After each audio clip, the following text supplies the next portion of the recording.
নমস্কাৰ এয়া আকাশবাণী গুৱাহাটী দিল্লীৰ আঞ্চলিক বাতৰি পঢ়িছো ভাস্বতী দেৱীয়ে বিগত কিছুদিন ধৰি ৰাজ্যৰ বিভিন্ন প্ৰান্তত হৈ থকা ধাৰাসাৰ বৰষুণৰ ফলত পুনৰ ভালেমান অঞ্চল প্লাবিত হৈছে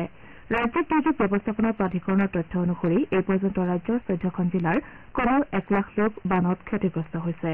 কোকৰাঝাৰ নলবাৰী কৰিমগঞ্জত বিগত 24 ঘণ্টাত বৰষুণৰ ফলত বান পৰিস্থিতিৰ অৱনতি ঘটিছে ৰাজ্যিক দুৰ্যোগ ব্যৱস্থাপনা বিভাগে প্ৰকাশ কৰা অনুসৰি এতিয়ালৈ ৰাজ্যত 300ৰো অধিক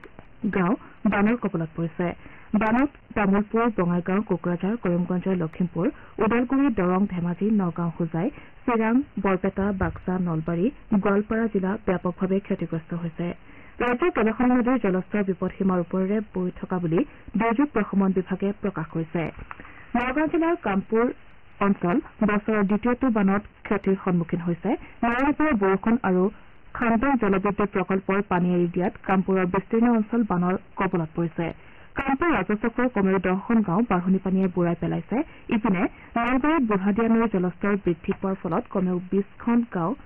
বানত বুৰ যোৱাৰ আশংকাই দেখা দিছে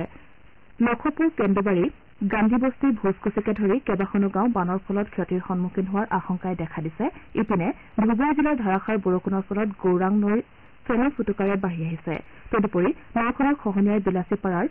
নায়াচৰ সংযোগী মূল পথটোৰ একাংশ খহাই পেলাইছে অঞ্চলটোৰ ৰাইজে জলসম্পদ বিভাগক ব্যৱস্থা গ্ৰহণৰ বাবে আহ্বান জনাইছে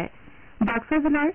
ৰংদিয়াপাৰাত বানৰ ফলত স্বাভাৱিক জীৱন যাত্ৰা ব্যাহত হৈছে পল্লা নৈৰ বাঢ়নি পানীয়ে জিলাখনৰ বিভিন্ন অঞ্চল আৰু কেইবাখনো বিদ্যালয় বুৰাই পেলাইছে হাইলাকান্দি জিলাৰ বিভিন্ন প্ৰান্তৰ জনসাধাৰণ পুনৰ বানৰ ফলত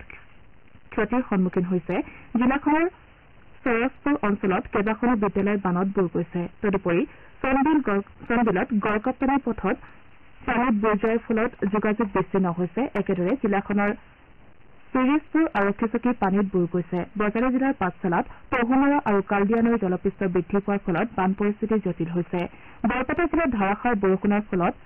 নৰখান্দা মৰা চাউল খোৱা আৰু কালদিয়া নৈৰ জলপৃষ্ঠ বৃদ্ধি পাইছে আনহাতে দৰং জিলাত ব্ৰহ্মপুত্ৰকে ধৰি কেইবাখনো উপনৈৰ জলপৃষ্ঠ বৃদ্ধি পাই আছে ইফালে মেঘালয়ৰ ৰাতাচৰাত পুৱা ভূমিস্খলনৰ ফলত শিলচৰ গুৱাহাটী সংযোগী 6 নম্বৰ ৰাষ্ট্ৰীয় ঘাইপথত যান বাহনসমূহ এতিয়াও আবদ্ধ হৈ আছে ৰাতাচৰাত আজি পুৱতি নিশা পুনৰ ভূমিস্খলনৰ ঘটনা সংঘটিত গুৱাহাটী মহানগৰ উন্নয়ন প্ৰাধিকৰণে বান পৰিস্থিতিৰ প্ৰতি লক্ষ্য ৰাখি উত্তৰ গুৱাহাটী আৰু দক্ষিণ পাৰৰ মহাবিদ্যালয়লৈ অহা ছাত্ৰ ছাত্ৰীৰ বাবে ৰোপৱেৰ টিকটত 50% ৰেহাই দিয়াৰ কথা ঘোষণা কৰিছে প্ৰাধিকৰণৰ মুখ্য কাৰ্যবাহী বিষয়া আন্দাৰথন এনপিএ জাৰি কৰা নিৰ্দেশনা অনুসৰি বৈধ পৰিচয় পত্ৰ প্ৰদান কৰা ছাত্ৰ ছাত্ৰীয়ে পৰৱৰ্তী 30 দিনৰ বাবে ৰোপৱেৰ টিকটত 50% ৰেহাই লাভ কৰিব ৰাজ্য চৰকাৰৰ মন্ত্ৰীসভাৰ কিছু সাল সলনি ঘটোৱা হৈছে সংসদীয় পৰিক্ৰমা বিভাগৰ হৈ মুখ্য সচিবে জাৰি কৰা এটা নিৰ্দেশনা অনুসৰি মন্ত্ৰী কেশৱ মহন্তক পৰিবহণ মীন আৰু আবকাৰী বিভাগৰ দায়িত্ব দিয়া হৈছে আনহাতে মুখ্যমন্ত্ৰী ডঃ হিমন্ত বিশ্ব শৰ্মাই পূৰ্বে মন্ত্ৰী কেশৱ মহন্তৰ হাতত থকা স্বাস্থ্য আৰু পৰিয়াল কল্যাণ বিভাগৰ দায়িত্ব নিজৰ হাতলৈ নিছে কেশৱ মহন্তৰ হাতত পূৰ্বৰে পৰা থকা বিজ্ঞান প্ৰযুক্তি আৰু জলবায়ু পৰিৱৰ্তন তথা অন্য প্ৰযুক্তি বিভাগৰ দায়িত্বৰ সাল সলনি ঘটোৱা নাই উল্লেখযোগ্য যে শেহতীয়া লোকসভা নিৰ্বাচনত সাংসদ হিচাপে নিৰ্বাচিত হোৱা পৰিমল শুক্লবৈদ্যৰ পৰিবহণ মীন আৰু আবকাৰী বিভাগৰ দায়িত্বত আছিল পৰিমল শুক্লবৈদ্যৰ ধলাই সমষ্টিৰ বিধায়কৰ পদত্যাগ পত্ৰ আজি ৰাজ্যপালে গ্ৰহণ কৰিছে দ্বিতীয় এটা দুদিনীয়া বাজেট অধিৱেশনৰ আৰম্ভ হৈছে দ্বিতীয় মুখ্য কাৰ্যবাহী প্ৰমোদ বড়োৱে প্ৰথম দিনৰ অধিৱেশনত 2024-25 বিত্তীয় বৰ্ষৰ বাবে প্ৰায় 2,200 কোটি টকাৰ বাজেট দাখিল কৰে গুৱাহাটী উচ্চ ন্যায়ালয়ৰ অতিৰিক্ত ন্যায়াধীশ সুস্মিতা ফুকন খাউন আৰু মিতালী ঠাকুৰীয়াই আজি ন্যায়াধীশ হিচাপে শপত গ্ৰহণ কৰে মুখ্য ন্যায়াধীশ বিজয় বিষ্ণই ন্যায়াধীশ দুগৰাকীক শপত বাক্য পাঠ কৰোৱায়